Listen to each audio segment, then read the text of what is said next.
Excuse me ma'am, आपको कहीं जाना है? मैं आपके लिए दूसरी टैक्सी मंगवा देता हूँ, ये किसी और गेस्ट के लिए है। नहीं, मेरा जाना बहुत अर्जेंट है, अंदर किसी का खून हुआ। क्या खून? मैम सुनिए ma'am, excuse me ma'am, ma'am. Excuse me, तुमने मेरी वाइफ को देखा नहीं? सर एक मैडम अभी यहाँ आई थी, वो टैक्सी लेके अभी यहाँ से निकल गई है। कहाँ चली गई? मुझे नहीं पता, आई डोंट नो, पर कुछ अजीब सा बिहेव कर रही थी। क्या कर रही थी? सर वो बोल रही थी अंदर किसी का खून हो गया है। सर किसका खून हो गया सर? लिसन टू मी, ये दादा मेरी बात सुन, किसी का खून नहीं हुआ यहाँ पर, और तूने कुछ नहीं सुना, समझा? और पता कर कहाँ गए वो लोग। Okay sir.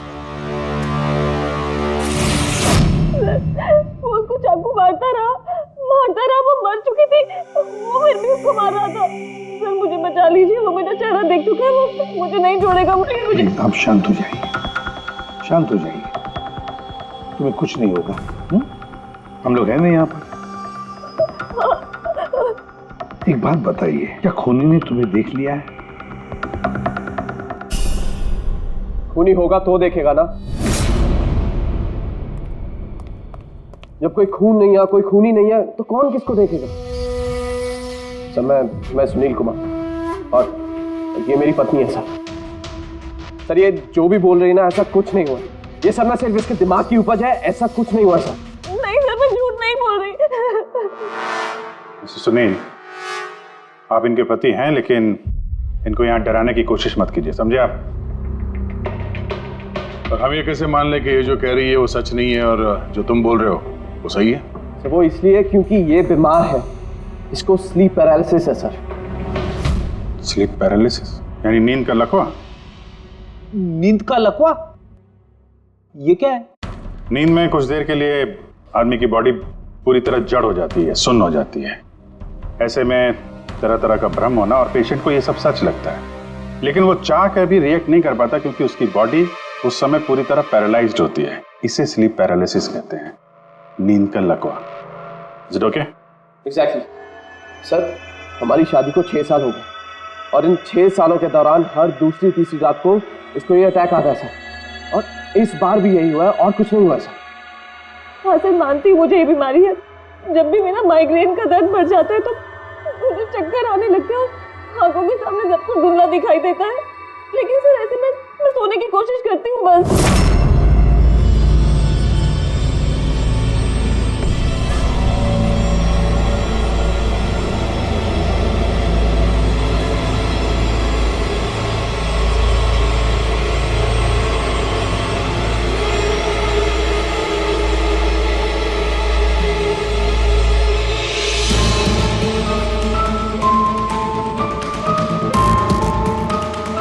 बड़ी मुश्किल से जैसे तैसे नींद आती है, और 2-3 घंटों के बाद अचानक से मेरी आंख खुल जाती है, मगर शरीर बिल्कुल स्थिर हो जाता है। चाहकर भी मैं हिल-डुल नहीं पाती, पूरे शरीर को जैसे लकवा मार गया हो। कुछ साफ नहीं दिखाई देता और सीने पर एक भारीपन सा लगता है, मगर मैं चाहकर भी चीख नहीं पाती, आवाज ही नहीं निकलती मेरी। और फिर 15-20 मिनट के बाद अजीब अजीब सी चीजें दिखाई देती है।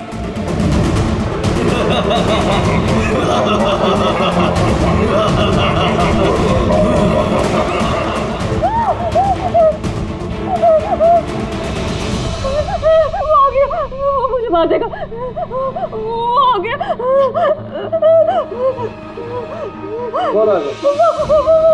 कोई नहीं, रिलैक्स। मुझे मार देगा। किधर कोई नहीं, देखो शांत हो जाओ, तुम्हें फिर से अटैक आया, देखो रिलैक्स। कोई नहीं है, शांत हो जाओ, रिलैक्स, कोई नहीं है। देखो कोई नहीं, मुझे रिलैक्स, तुम्हें फिर से अटैक आया, रिलैक्स हो जाओ, तुम्हें फिर से दौरा पड़ा था, कुछ नहीं। मतलब जो कुछ भी आपको दिखाई देता है वो सब भ्रम है, कोई सच्चाई नहीं है। हाँ, हर बार सच नहीं होता था, लेकिन इस बार सच हुआ। वो मेरा बहन नहीं था सर। मुझे उस लड़की का चेहरा इतना साफ याद है कि मैं उसे कभी भी पहचान सकती हूँ। मुझे कोई शैतान या दानव नहीं दिखाई दिया सर, जैसे हर बार होता था। मैं सच बोल रही हूँ, मैंने वहाँ पर खून होते हुए देखा था। मैं बिल्कुल झूठ नहीं बोल रही। हाँ, खून हुआ था। खून खून खून, बस कुछ नहीं हुआ वहां पर। सुनील जी चुप रहिए, आप चुप रहिए। खून हुआ है क्या नहीं ये हम पता लगाएंगे। आप दोनों सिर्फ सिलसिलेवार बताओ क्या हुआ था उस रात को, शुरुआत से।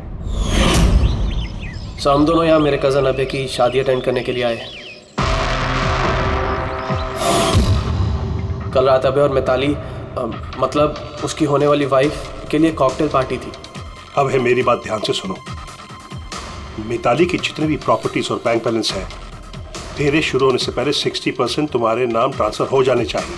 इस लड़की पर तुम्हारे प्यार का जो भूत सवार है ना उसे यूज करो बेटा। वेल मिताली, एक बात कहूँ, अभी भी वक्त है, सोच ले। ये अभय तेरे लायक नहीं है। तुम्हें इससे बेटर लड़के मिल सकते हैं। तुम्हें नहीं पता, इसके चर्चे तो पूरे शहर को मालूम है। मैं तुम्हारी शादी इससे इसलिए करा रहा हूँ ताकि तुम्हारी डूबती हुई नैया पार लग जाए। You got it? So be focused please. पता है मुझे क्या करना है। मुझे वो साइको से शादी करने का कोई शौक नहीं है। कर रहा हूँ क्योंकि सिर्फ एक ही रास्ता है, इसलिए मुझे मत समझाइए कि क्या करना है। I know what to do. ठीक है? हाय।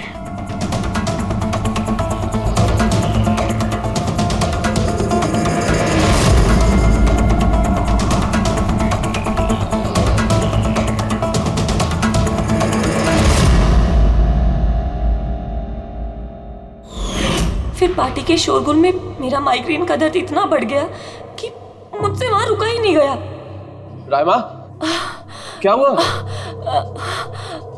क्या हुआ? वो माइग्रेन शुरू हो गया। मेरी तबीयत बहुत खराब हो रही है। मैं थोड़ी देर रूम में जाके रेस्ट करती हूँ।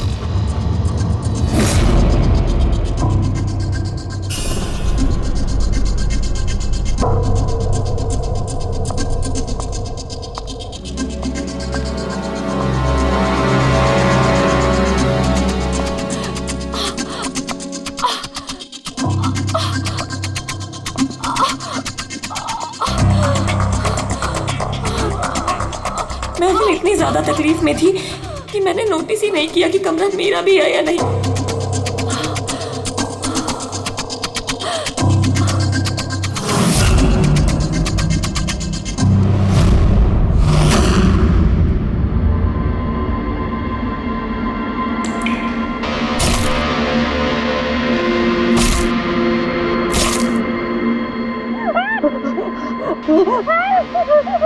कोई 45 मिनट के बाद जब मेरा दौरा शांत हुआ तो मैं उठी। मैंने अपने इधर उधर देखा तो वहाँ पर कोई खून ही नहीं था, ना ही कोई लाश थी, ना ही कोई खून के धब्बे थे। क्या हुआ?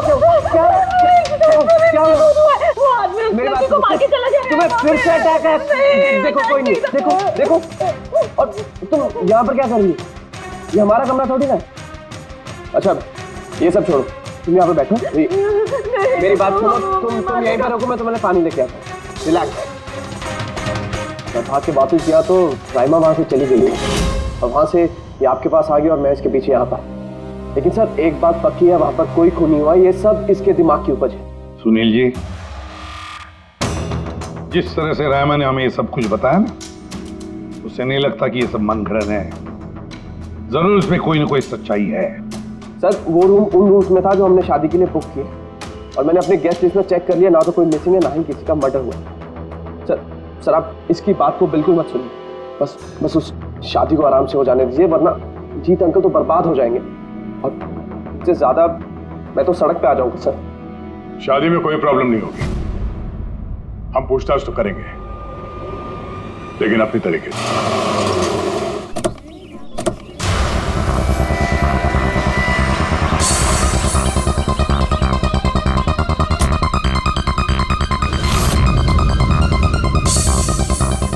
Welcome sir. Welcome ma'am. ये रिसेप्शन डेस्क किस तरफ है? आप सीधा जाइए, then take a right turn. Thank you so much. जी हाँ, वो बिजनेस ट्रिप पे आया हूँ। ओके सर, यहाँ साइन कीजिए सर। बस थोड़ा रूम का व्यू अच्छा होना चाहिए। Sure sir, enjoy your day. Thank you. Welcome sir, welcome ma'am, how can I help you? हाँ वो वो हम लोग अभय के वेडिंग के लिए आए थे, तो चेक इन करना था रूम में। ओके सर, आप अपनी डिटेल्स दे दीजिए, मैं आपको रूम की की देती हूँ। Oh sure. बेबी तुमने इन्हें बताया नहीं? हाँ? हमें रूम 103 चाहिए। I am so sorry sweetheart, मैं तो भूल ही गया। मैम दरअसल हमें वो 103 नंबर वाला स्वीट रूम चाहिए। ठीक है, आपको हम 103 ही दे देते हैं। जैसा मैंने कहा था वैसा क्यों नहीं किया? लेकिन अब क्या करेंगे, कैसे छिपाएंगे? छुपाना तो पड़ेगा ही। आओ मैं तुम्हें बताता हूँ कैसे। आ जाओ।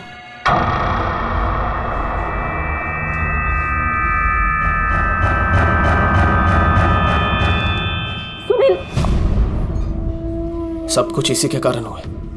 किसी को पता चल गया ना तो पता नहीं क्या होगा। कहाँ थे तुम? चलो मुझे कुछ बात करनी है, आओ।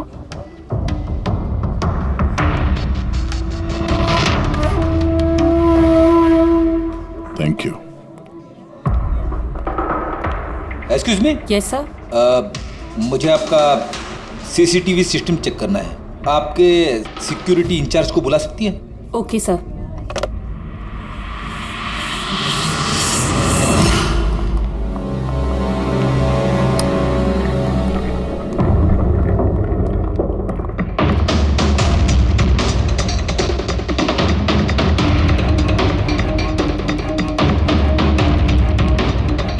ठीक है, थैंक यू।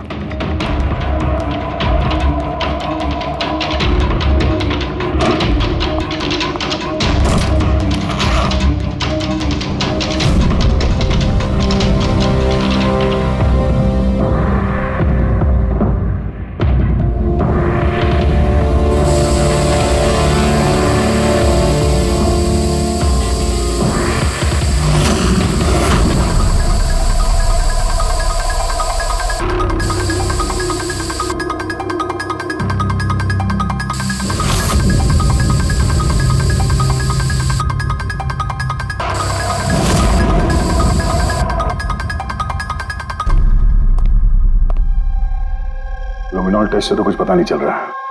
ऐसा लगता तो नहीं है कि यहाँ कोई खून हुआ है। सर खूनी ने बहुत अच्छे से सफाई की है। ऐसे कैसे हो सकता है? सर जिस तरह रायमा ने बताया है, कत्ल के वक्त यहाँ पर खून ही खून होना चाहिए। और कितनी भी अच्छे से सफाई की जाए, इस केमिकल से तो खून के धब्बे सामने आ ही जाते हैं। पर यहाँ तो कोई निशान है ही नहीं। कोई निशान नहीं है। सर या तो रायमा को सचमुच में भ्रम हुआ है, या फिर कातिल ने खून की एक भी बूंद कहीं पर गिरने नहीं दी है।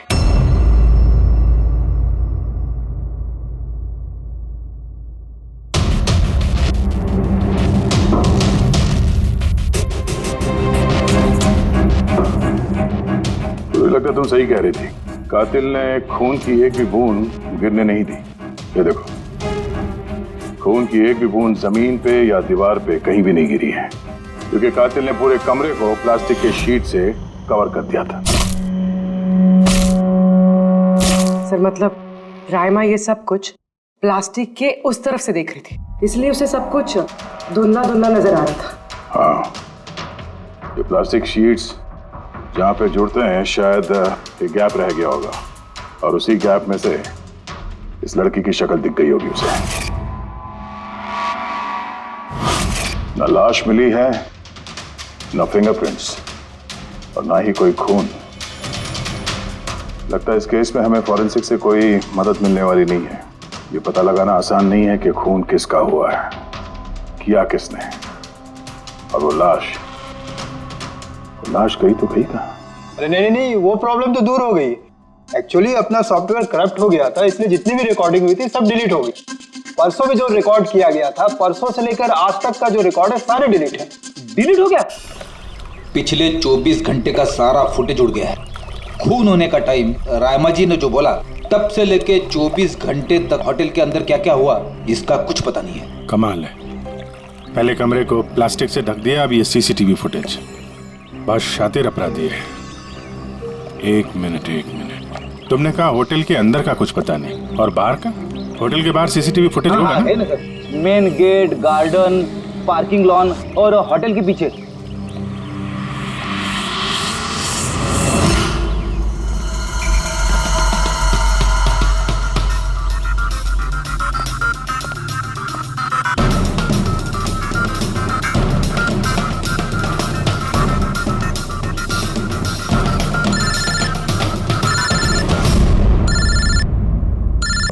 अबे क्या रायमा ने जो देखा उसका भ्रम नहीं बल्कि सच्चाई है? किसी का खून हुआ? माय गॉड, कोई कुछ भी नहीं। अच्छा ठीक है, मुझे इन्फॉर्म करते रहना। क्या हुआ बॉस, कुछ मिला क्या? बड़ा शातिर है खूनी, बड़ा शातिर है। कोई सबूत नहीं छोड़ा है उसने, कोई भी सबूत नहीं छोड़ा तेरे लिए। ऐसा कैसे हो सकता है यार? लेकिन ऐसे हुआ है सालुंके, ऐसे हुआ है। रायमा की जान को बहुत बड़ा खतरा है।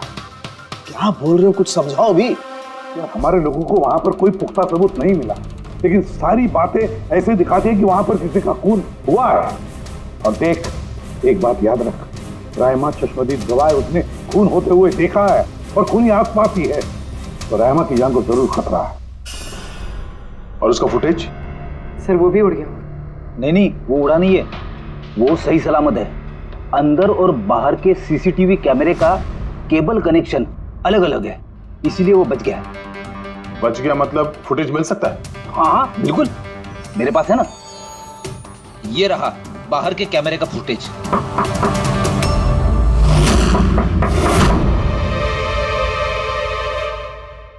सर, अगर खूनी ने उस पर उस वक्त हमला किया है जब स्लीप पैरालिसिस का दौरा पड़ रहा है, फिर तो वो उंगली भी नहीं हिला पाई होगी। और अगर वो अपनी उंगली हिला पाई तो? कैसे डॉक्टर तारिका? पैरालिसिस तो पूरी बॉडी को हो जाती है। देखो, स्लीप पैरालिसिस को छोड़ दो, नॉर्मली भी जब हम सोते हैं, गहरी नींद में होते हैं, हमें सपने आते हैं, उस वक्त भी हमारी मांसपेशियां सेमी पैरालिटिक स्टेट यानी शिथिलता की अवस्था में होती है। ये सबके साथ होता है। लेकिन बॉस, ऐसे में भी हमारे पेट की, छाती की और गले की मांसपेशियां सबसे ज्यादा शिथिल होती हैं। स्लीप पैरालिसिस में भी ऐसा ही होता है। और ऐसे में जिस व्यक्ति को स्लीप पैरालिसिस की बीमारी है, अगर वो अपने हाथों की उंगलियों पर कॉन्सेंट्रेट करे, इन उंगलियों पर ध्यान केंद्रित करे और इन्हें हिलाने की कोशिश करे, मुट्ठी को बंद करे और खोले, तो ये पैरालिसिस स्लीप को भी तोड़ा जा सकता है। यार मान ले सालुंके कि रायमा ने अपनी स्लीप पैरालिसिस तोड़ दी, लेकिन वो तोड़ने में उसे जितना भी वक्त लग रहा, उतने वक्त में अगर उस पर हमला हो गया तो ऐसी कोई चीज चाहिए सालुंके, ऐसी कोई बात जिससे वो दूसरों को बता सके कि उस पर हमला हो रहा है, वो कह सके कि मुझे बचाओ, मुझे बचाओ। है ऐसी चीज भी है। एक मिनट रुको तारिका। बॉस, ये है अलार्म। रायमा जब अपनी उंगलियों की प्रैक्टिस कर रही होगी अपनी स्लीप पैरालिसिस को तोड़ने के लिए, और जब वो इसको तोड़ लेगी अपने निश्चित समय से भी पहले, तो उसे करना सिर्फ ये है कि इस अलार्म को दबाना है, और ये अलार्म बजने लगेगा। और ये अलार्म दया, पूर्वी और अभिजीत तीनों के मोबाइल फोन से कनेक्टेड है, पता चल जाएगा। और वो लोग उसके पास पहुंच जाएंगे और खूनी को पकड़ लेंगे। सर, सालुंके के अलार्म से खतरा टल सकता है, पर खत्म नहीं होता। खतरा तो तब खत्म होगा जब हम खूनी तक पहले पहुंचेंगे। हम खूनी तक पहले पहुंचेंगे। अब ये अभय का रूम नहीं है? अभय? कौन? वो जिसकी शादी होने वाली है? यस ऑफ कोर्स, उसकी शादी मुझसे होने वाली है। ओहो, और आपको आपके फियांसे का कमरा नहीं पता है? वैसे ये मेरा कमरा है और रिसोर्ट के सारे कमरे शादी वालों ने बुक नहीं किए हैं, और भी लोग रहते हैं यहाँ पे। कॉन्ग्रेचुलेशन। हेलो, कहाँ हो तुम? और ये तुम मुझे अभी बता रहे हो? सीरियसली?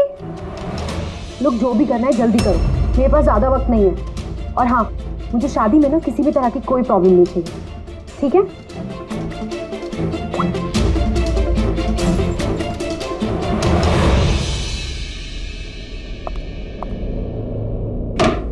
मिताली, जिसकी शादी होने वाली है, वैसे ये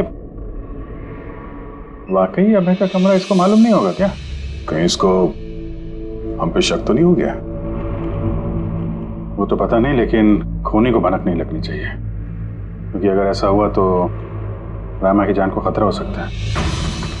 रायमा ने कहा था कि खून 12 से 12:30 के बीच में हुआ है। उसके बाद कातिल ने लाश को ठिकाने लगाने की कोशिश की होगी, लेकिन रिसोर्ट में इतनी भीड़ और चहल पहल है कि वो लाश को कहीं छुपाना मेरे हिसाब से नामुमकिन है। मतलब लाश को बाहर ले गए हैं लोग। लेकिन सर, रात को रिसोर्ट से बाहर तो कोई गया नहीं। कहीं ये लाश रिसोर्ट के अंदर ही तो नहीं? नहीं, अगर लाश यहाँ होती तो अब तक बदबू आना शुरू हो जाती। करेक्ट। मैंने किचन का फ्रीजर चेक किया है, वहाँ भी कुछ नहीं है। वही एक जगह जहाँ पे लाश छुपाई जा सकती थी। वैसे भी यहाँ शादियों की पार्टी और लेट नाइट पार्टी की वजह से ऐसी जगह पे हमेशा कम से कम 30 लोग तो होते ही हैं। खूनी लाश को वहाँ पे छुपाने की गलती नहीं करेगा। सर, कहीं खूनी ने 2 तारीख को लाश के साथ चेकआउट तो नहीं कर लिया? मिस्टर पारितोष, आपके कहने पे मैं ऑलरेडी 3 बार रिकॉर्ड्स चेक कर चुकी हूँ। कोई मिसलीला थी ही नहीं। आपको जरूर कोई गलतफहमी हुई है, वो जरूर कहीं और रुकी होंगी। अब प्लीज कहीं और जाकर चेक कीजिए। मैडम, मैं चेक कर सकता होता तो मैं आपसे रिक्वेस्ट क्यों करता? लीना मेरी दोस्त है और उसका नंबर खो गया मुझसे, मैं क्या करूँ? देखिए मैम, मेरा उससे बात करना बहुत जरूरी है। आप समझ रही हैं ना? सर, आप समझ नहीं रहे हैं। किसी एक की डिटेल दूसरे को देना हमारे नियम के खिलाफ है। फिर भी मैं आपकी मदद कर देती, लेकिन मेरे पास उनकी डिटेल्स है ही नहीं सर। अरे ऐसे कैसे नहीं है? डिटेल्स आप रखते हैं ना। कोई कमरा लेने आएगा तो आप उसकी डिटेल्स नहीं रखते हैं? लेते हैं सर, बिल्कुल लेते हैं। तो फिर? लेकिन वो यहाँ रुकी होती तो ना। 1 मिनट, आपको तसल्ली नहीं हो रही है, प्लीज आप खुद से चेक कर लीजिए। अच्छा ठीक है। कहीं रीमा ने मुझसे झूठ तो नहीं बोला? मैं देख लेता। मैम आप एक काम करेंगे, आप हाउस कीपिंग से किसी को बुला के लाइए। मेरा रूम इतना गंदा है, सुबह से मैं कितनी बार कॉल कर चुका हूँ, कोई आने को तैयार नहीं है। ऐसे कैसे हो सकता है? ओके। नहीं, फोन पे, अरे फोन तो मैं 50 बार कर चुका हूँ। आप प्लीज किसी को भेजिए ना प्लीज। ठीक है सर, मैं बुला के लाती हूँ। Thank you ma'am.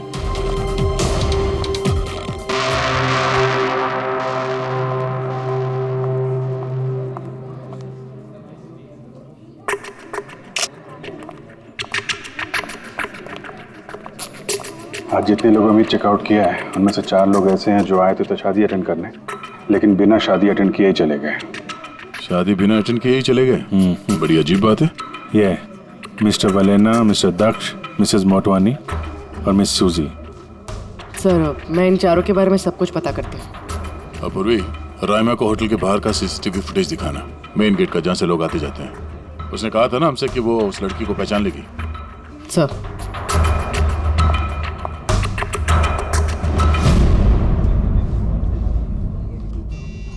मतलब रायमा ने जो कहा वो सच है क्या? मिस्टर सुनील, आप किस बात से ज्यादा परेशान हैं? यहाँ पे खून हुआ है उससे या फिर रायमा ने देख लिया उससे? ये सब इन्वेस्टिगेशन तुम हम पर छोड़ दो। शादी का मजा लो। हाँ? क्या कब बदल जाए यहाँ पे कोई कुछ कह नहीं सकता है।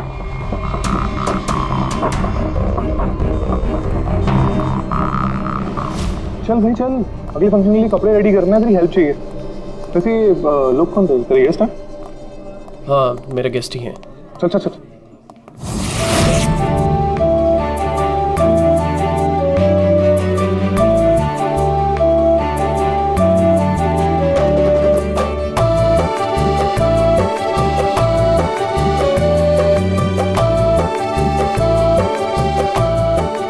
तेरा तो गेम ओवर हो गया भाई।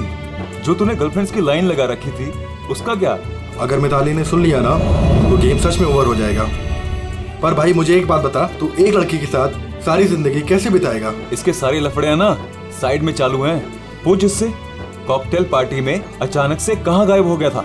अबे कहीं गायब नहीं हुआ, मिताली के सामने उठक बैठक लगा रहा होगा। मैं डरता वरता नहीं हूँ उससे। You guys just wait and watch. Drink खत्म कर अपनी।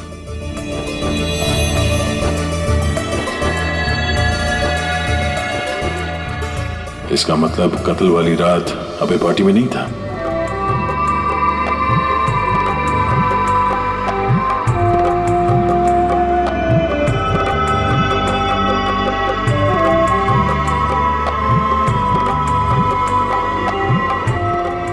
ऐसा क्या कहना चाहता था ये जो रंजित छुपाने की कोशिश कर रहा है?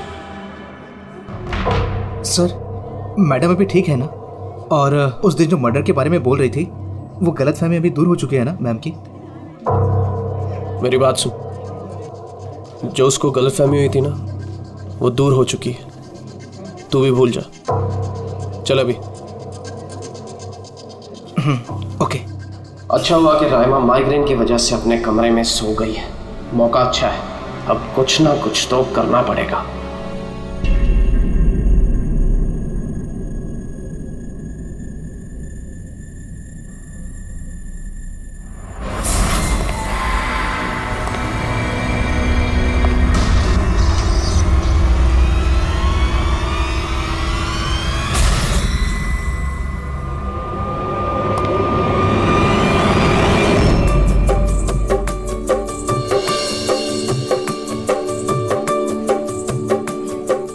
अरे वाह, कितनी अच्छी मेहंदी लगाई है तुमने, दिखाओ।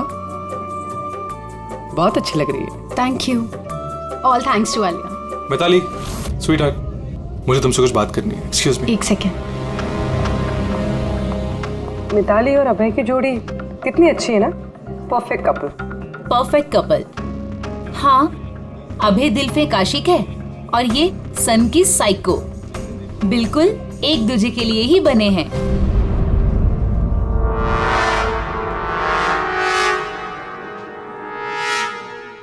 मिताली को अभय के बारे में ये पता है? पागल है वो अभय के लिए।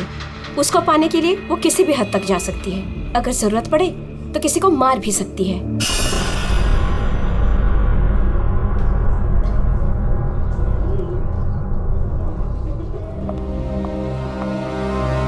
हो गई बात?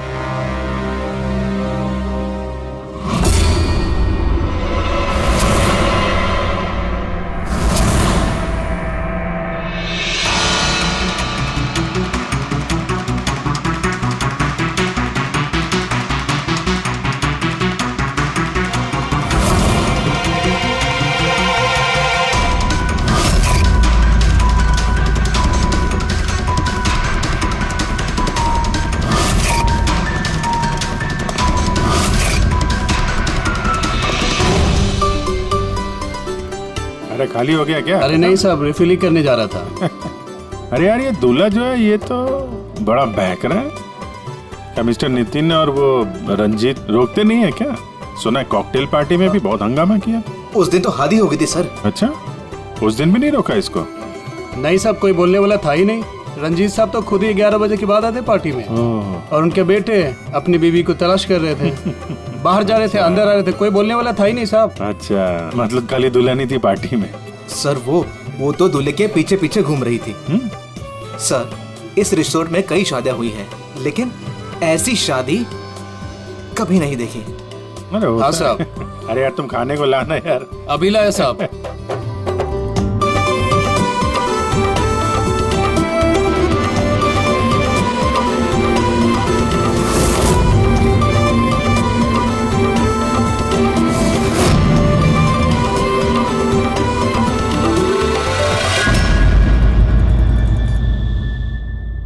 राइमा, ये देखो, ये तुम्हारी मदद के लिए अलार्म है। जैसे तुम इस बटन को दबाओगी, दया, पूर्वी और अभिजीत के पास जो फोन है उस पर अलार्म बजेगा और वो लोग तुरंत तुम्हारी मदद के लिए वहां पहुंच जाएंगे। जी।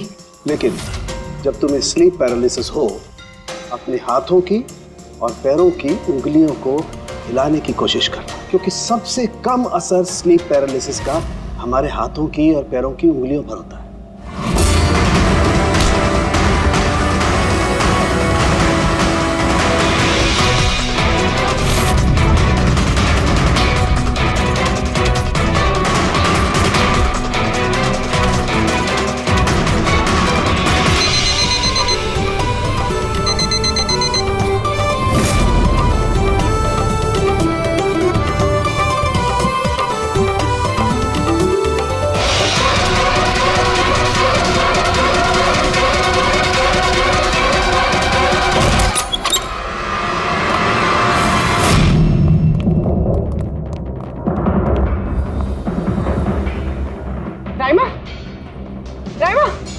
सर बेहोश है।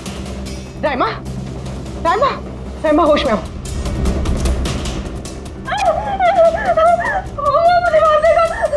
मुझे बचा लीजिए प्लीज, मुझे बचा लीजिए। कौन मार देगा? हुआ क्या यहाँ पे?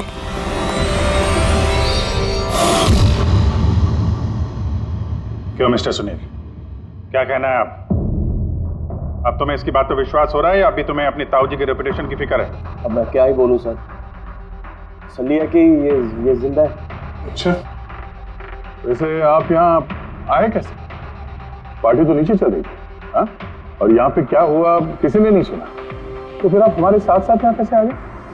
आप मुझ पे शक कर रहे हैं? मैं अपनी पत्नी को मारने की कोशिश क्यों करूंगा? शक तो हम सब पे करते हैं। फिलहाल अभी आप बाहर जाइए, हमें रायमा से कुछ जरूरी बात करनी है, प्लीज। सर आप लोग प्लीज मुझे बचा लीजिए। जब वो आदमी उसको खून कर रहा था तो मैंने उसे देख लिया था, मुझे नहीं छोड़ेगा, प्लीज आप कुछ कीजिए ना, वो दोबारा आएगा, वो मुझे मार देगा, प्लीज प्लीज कुछ कीजिए। देखो रायमा, घबराओ मत, हमारे यहाँ पे होते हुए कोई कुछ नहीं कर सकता तुम्हारा, ठीक है? लेकिन वो औरत जिसका खून होते हुए तुमने देखा, उसे हम लोग नहीं पहचानते, तुम उसे पहचानती हो, तो हम लोग एक फुटेज दिखाएंगे, जरा उस फुटेज में देख के उस लड़की को पहचानो प्लीज। जी। रेडी?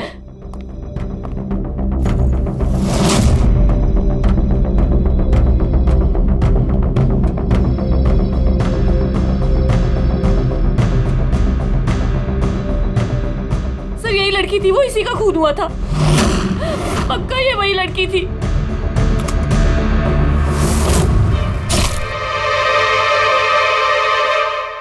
अगर ये यहाँ पे आई थी तो किसी ने तो देखा होगा उसे। वो मुझे मारेगा। वो लड़की यहाँ पे आई थी तो किसी न किसी से तो मिली होगी ना।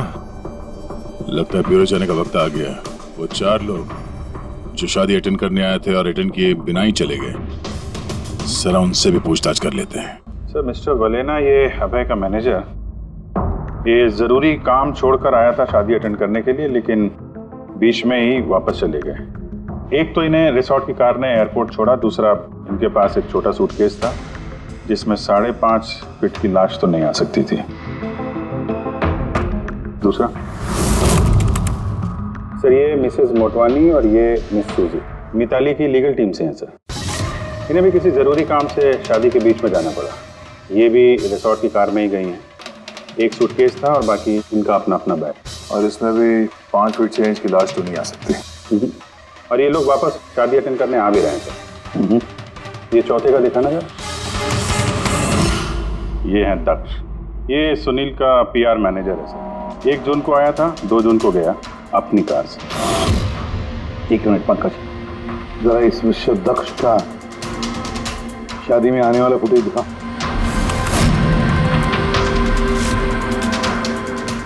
ओके, और अब इसके जाने का वीडियो दिखा।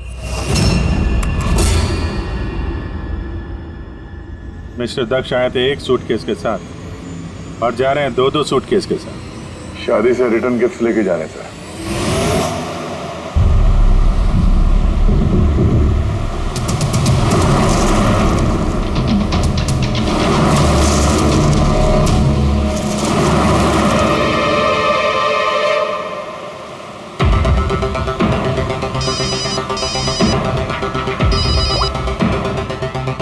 हेलो, अभय की शादी से जो सूटकेस लाया था वो कहाँ छुपाया है?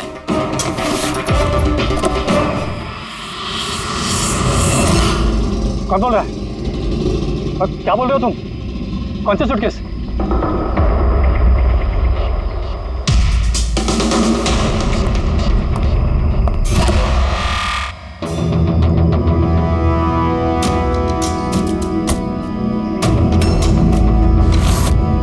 क्यों?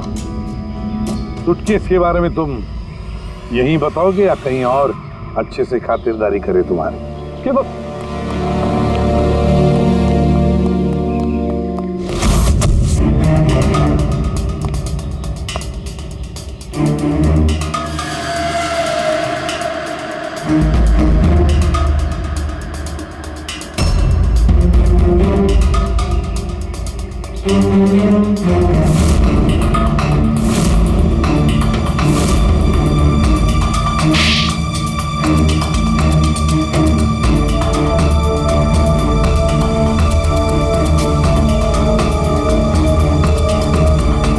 याद आया? मेरे पास और कोई रास्ता नहीं था। मेरा घर और कंपनी दोनों उनके पास गिर गई। अगर मैं मना कर देता तो मैं बर्बाद हो जाता। खुद को बर्बादी से बचाने के लिए एक लड़की का खून कर दिया तुमने, हाँ? अब ये बताओ लड़की थी कौन? करिश्मा, अभय की गर्लफ्रेंड।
शादी मुबारक हो मिस्टर अभय।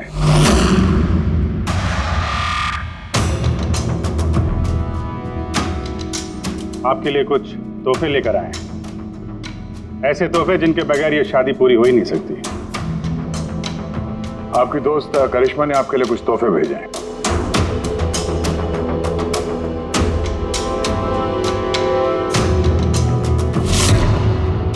करिश्मा, याद है?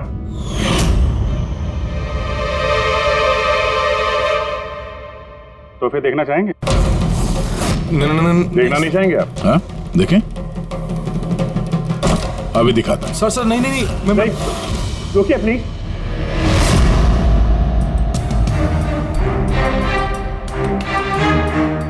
क्या हुआ मिस्टर रंजीत? प्लीज प्लीज ये सूटकेस मत खोलिए। क्यों? क्यों नहीं खोली? हैं? क्योंकि तुम्हें डर है कि इस सूटकेस के अंदर करिश्मा की लाश ना निकले।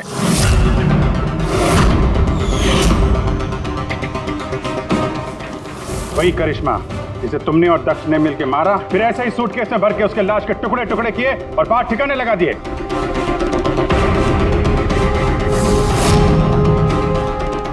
डैडी, ये क्या बोल रहे हैं? ये सच है क्या?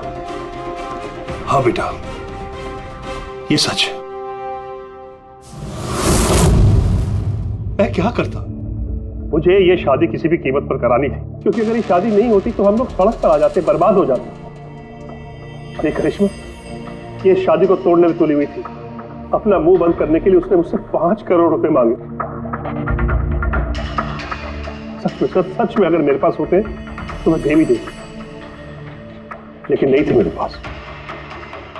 फिर उस दिन वो अचानक ही हाथ धमकी, मुझे कुछ नहीं सूझा और मैंने किसी बहाने से उसे रात तक रुकने को कहा।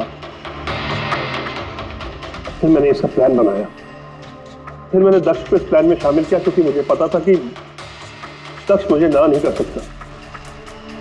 वो इंच इंच मेरे कर्जे में डूबा हुआ है।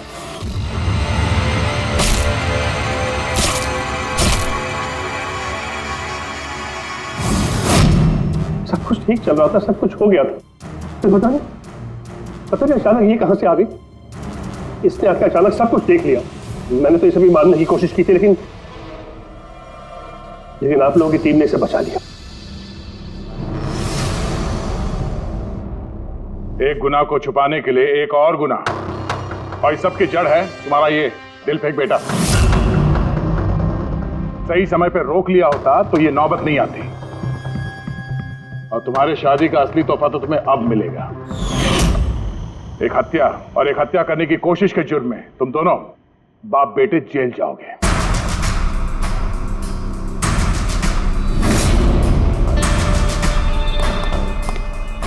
Thank you.